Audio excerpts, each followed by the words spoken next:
Sunday non veg சமைக்கிறத விட, non veg சமைக்கிறதுக்கு use பண்ண பாத்திரம், கேஸ் ஸ்டவ்வு இதெல்லாம் வந்து க்ளீன் பண்ணுறதுக்கு தான் வந்து ரொம்பவே கஷ்டமா இருக்கும்.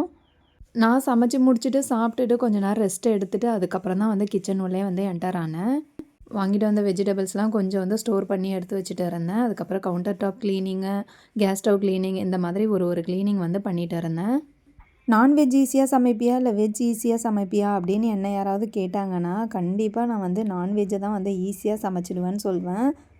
அது என்னமோ தெரியல. எனக்கு வந்து நான்வெஜ் சமைக்கிறது தான் வந்து ரொம்பவே ஈஸி அப்படின்ற மாதிரி தோணும். அதே வெஜ்ஜுனா கூட்டு, காய்கறி, பொரியல் இந்த மாதிரி பண்ணிகிட்டே இருக்கணும். நான்வெஜ்னா ஒரு குழம்பு வச்சோமா, ஒரு வறுவல் பண்ணோமா, ஒரு முட்டை வச்சோமா அப்படின்ட்டு திருப்தியா சாப்பிட்ட மாதிரி ஆயிடும். உங்களுக்கு வெஜ் சமைக்கிறது ஈஸியா? இல்ல நான்வெஜ் சமைக்கிறது ஈஸியா? அப்படின்றத கமெண்ட்ஸ்ல சொல்லுங்க.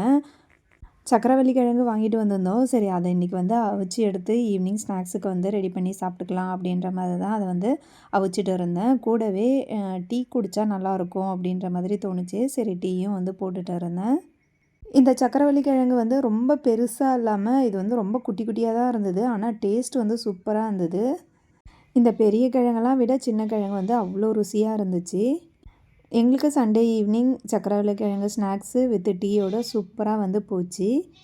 உங்களுக்கு சண்டே எப்படி போச்சுன்றதையும் கமெண்ட்ஸில் மறக்காமல் சொல்லுங்கள். ஓகே ஃப்ரெண்ட்ஸ், இனி அடுத்த ஒரு மினி விலாகில் சந்திக்கலாம். பாய்.